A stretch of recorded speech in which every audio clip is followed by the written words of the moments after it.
તું જયારે કોઈના લગ્નમાં જાય, તું જયારે જાય છે લગ્નમાં તો કેવો ફૂલ મેકઅપ કરીને જાય છે ને, હા અને ઘરે પાછી આવે ત્યારે કેવું વોશ બેસિંગમાં મોઢું ધોઈ નાખે ને, એને ફેક્ટરી રીસેટ કહેવાય. શું કાકી એટલે ફોન ફોર્મેટ થઈ જાય ને એટલે પહેલા જેવો નવો થઈ જાય એમ.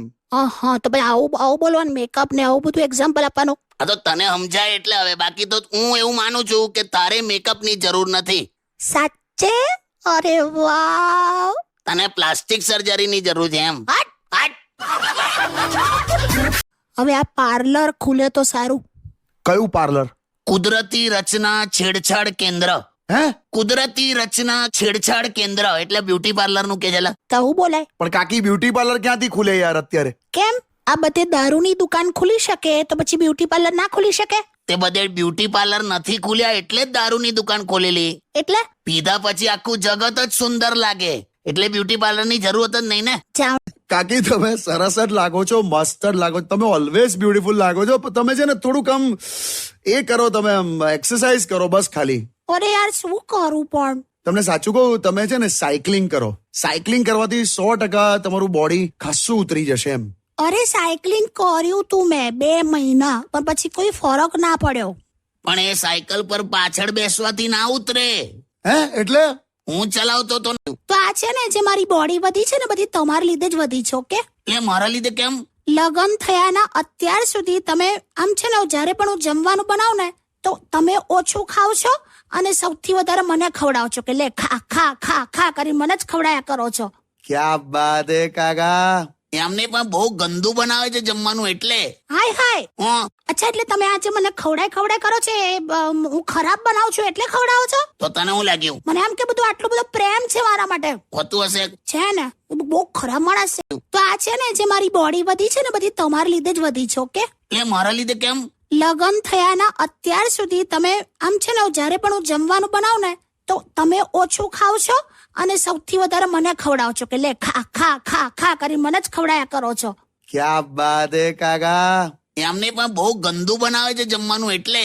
હાય હાય. હં, અચ્છા, એટલે તમે આજે મને ખવડાય કરો છો એ હું ખરાબ બનાવું છું એટલે ખવડાવો છો? તો તને શું લાગ્યું? મને એમ કે બધું આટલો બધો પ્રેમ છે મારા માટે. હોતું હશે. છે ને, બહુ ખરાબ માણસ છે. તમને યાદ છે મારા દાદા કેટલા મસ્ત હતા? દાદા 85 વર્ષના હતા, 85 years old man.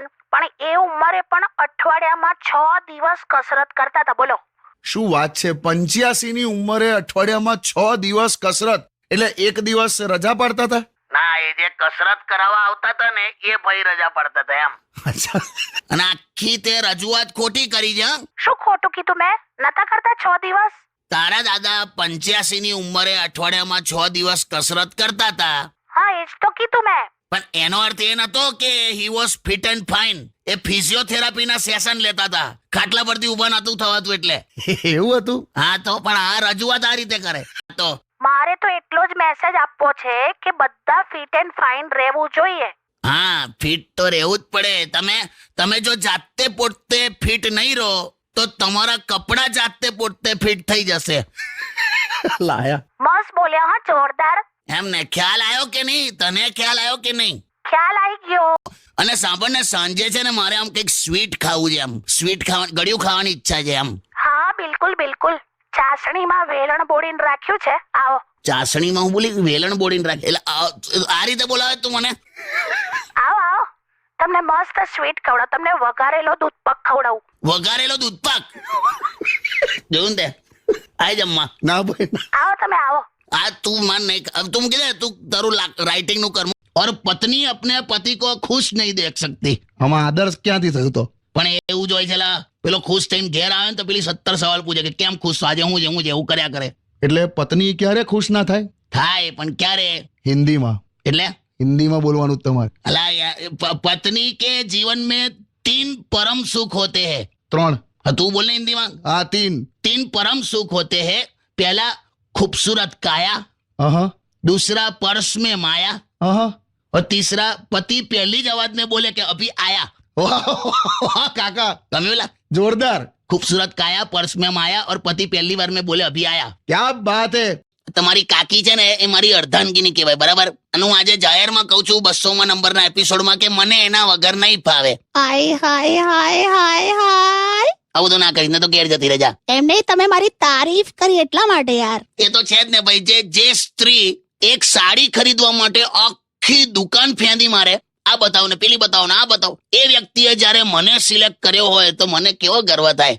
Oh my God, આજે તો કઈક ચૂપ રહ્યા. પણ કાકી આવું બધું આખી દુકાન ફેંદી મારે એવું? પેલા બહુલા હમણાં સેન્ડલ લેવા ગયેલા તો પેલા દુકાનવાળા પેલા બોક્સમાં હું છે, પેલા ખોખામાં છે, પેલો ખોખો ઉતારો, પેલું બોક્સ ખોલો, આ ખોલો ને તે ખોલો. છેલ્લે તો એક ડબ્બો છેલ્લો રહેલો હા. તાકે પેલું પાછળ પડ્યું છે ને તમારી પાછળ ખોખું, એ ખોલો જોઈએ. તો પેલો ચીડાયો દુકાન વાળો. કેમ? તો કે બેન એમાં મારું ટિફિન છે યાર, હવે જવા દો. હા, એ તો પછી બધું જોવું તો પડે ને યાર. આ જોયા કર. જો હું છે ને એક સ્ત્રી છું, એટલે સ્ત્રી છે ને જયારે પણ શોપિંગમાં જાય ને એટલે બધું જુએ. અને સાંજે અને કિશોર કાકા, આ વખતે યુટ્યુબ પર કોઈએ કાકીને સવાલ કર્યો છે. હા પણ લે. હા હવે કિશન વૈદ્ય એમ કે છે કે કાકીને જોક સ્ટુડિયોમાં સાંભળ્યા પછી એવું લાગે છે કે કાકી આમ બહુ એન્ટરટેનિંગ છે, ફૂલ ઓફ લાઈફ છે, પણ ખરેખર તો બહુ ભક્તિવાળા છે. સાચી વાત છે કાકા? બિલકુલ સાચી વાત. ભક્તિવાળી તો છે તું. હર્ષ પહેલી વાર મારા માટે કઈક સારું બોલ્યા. હું નહીં, આ કિશન કે છે. એમની પણ તમે પણ હા પાડી ને. બાપા તું છે જ ભક્તિવાળી. આમાં શું છે, આનું પહેલેથી માહોલ કેવું, જો એના પપ્પા સાયકલ પર અગરબત્તી ધૂપ ને બધું વેચતા હતા ને. ઓય હું પપ્પાએ ક્યારે ધૂપ અગરબત્તી બધી વેચી? મને તો એવો જ ખ્યાલ છે. જાઓ ને જાઓ. અચ્છા ના યાર, તારા પપ્પા પેલા પાનના ગલ્લા પર પેલી જે સૂતરી બાંધેલી હોય છે ને સિગરેટ હળગાવવા માટે, પેલી હળગતી સૂતરી, એ કઈ સૂતરી વેચતા હતા ને. તમે કોના પપ્પાની વાત કરો છો? તારા વળી. તમને ના ખબર હોય ને તો તમે શાંતિ રાખો. એટલે હું એવું કેમ. કાકી, તમારા માટે એક પ્રશ્ન છે. આપણા લિસનર લક્ષ્ય એમણે તમને પૂછ્યું છે કે રક્ષાબંધન વખતે મહેશ આવવાનો? કાલા ખટ્ટા તો આવે જ ભાઈ. હા તો આવે, એમાં શું છે, મારો ભાઈ છે અને આપણું ઘર એ એનું જ ઘર કહેવાય. હવે તો ઘરમાં હું તવો ના રાખું. જો રાખડી તો બાંધવી જ પડશે ને એને. બિચારા મહેશને તમારા માટે કેટલી લાગણી છે ખબર છે? લાગણી હોય તો ફોન પર પતાવી દેવાય અમુક વાતો તો. એને આ વખતે બહાર ફરવા લઈ જજો. ઓકે? જો અત્યારથી જ મેં તને કહી દઉં છું કે એની હાથે મેં બહાર નથી જવાનો. કેમ? અરે એની સાથે ચાલતો આમ મેં બહાર જતો હોઉં છું ને તો કોક એમને મને લોટ આપી જાય છે, ચોખા પકડાઈ જાય છે. નહીં જાણે મને હું સમજતા હશે લોકો. એટલો બધો કાળો અને ગરીબડો લાગે છે ને. આધુનિક માણસ છે, આધુનિક. રિક્ષાના ધુમાડા ભેગા કરીને બનાયેલો માણસ. બસ હવે સોંગ વગાડો. અને કાકી કહું, તમે જ્યારે પણ કંઈ પણ બોલો છો ને મને એટલું બધું ગમે છે ને. એન્ડ યોર સ્માઇલ, શું કહું. Thank you. ઓ ભાઈવાન, હા તું ભાઈ મારી કઢાઈમાં શું કામ ભજીયા તળવા બેઠો? સારું યાર. देख भाई, 4 दिन की जिंदगी है, 2 दिन पैसा कमाने में जाएगा और 2 दिन उसे बदलवाने में जाएगा. સેટ પણ રોમેન્ટિક નથી આ માણસ. જવા દે તું સોંગ વગાડ ને. આમ પલંગ પર આમ સૂતો તો આ મારી બાજુમાં બેઠી હતી. આમ તો અચાનક રડવાનું ચાલુ કર્યું. એકદમ રડી, એકદમ. હું તો એકદમ બેઠો થઈ ગયેલો. મેં કીધું શું થયું, કેમ રડે છે? તો કે મને એવો વિચાર આવે છે કે તમે નહીં હોવ ત્યારે મારું શું થશે. બોલ, બેઠા હવા વિચારો કરતી હતી. અરે એ તો આમ જ હવે નવરી બેઠી આમ ત્યાં શાંતિથી બેઠી હતી ને તો છે ને સામે પેલી લાઈફ ઇન્સ્યોરન્સની ફાઇલ ટેબલ પર પડી હતી. તો ત્યાં મારી નજર ગઈ ને એટલે પછી ત્યાંથી વિચારો શરૂ થયા અને મારા પર પૂરા થયા છે. પણ હવે કેવું, આમ મારો સ્વભાવ એવો છે ને, મને નાનપણથી છે ને મદદ કરવાની ટેવ છે. હા મને ખબર છે. તો પછી વાળી ગઈકાલે તું એક નાના બાળકને વેફર ખાવામાં મદદ કરતી હતી ને.